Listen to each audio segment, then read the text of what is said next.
Hi అండి.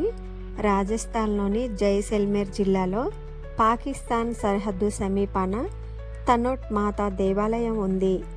ఈ ఆలయాన్ని సైనికులే రక్షిస్తారు. రాజపుత్ర వంశానికి చెందిన రాజు తానూరావు తనోట్ మాతా ఆలయాన్ని 13వ శతాబ్దంలో నిర్మించారు. ఈ ఆలయం వద్ద కొద్దిమంది సైనికులు మాత్రమే విధుల్లో ఉండడాన్ని ఆసరా చేసుకొని 1965 యుద్ధంలో పాక్ ఆ ప్రాంతాన్ని స్వాధీనం చేసుకునేందుకు సిద్ధమైంది. ఆలయ పరిధిలో ఉన్న సైనికులపై బాంబుల వర్షం కురిపించింది. సుమారు 450 బాంబుల్లో ఒకటి కూడా పేలలేదని, ఇది అమ్మవారి అద్భుత శక్తికి నిదర్శనం అని స్థానికులు నమ్ముతారు.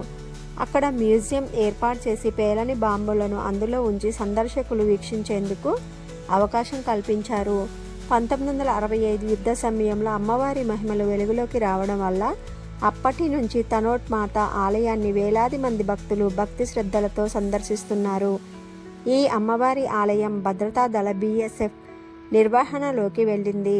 నవరాత్రుల్లో పాక్పై విజయానికి గుర్తుగా ఏటా ఇక్కడ జవాన్లు ఘనంగా వేడుకలు నిర్వహిస్తారు.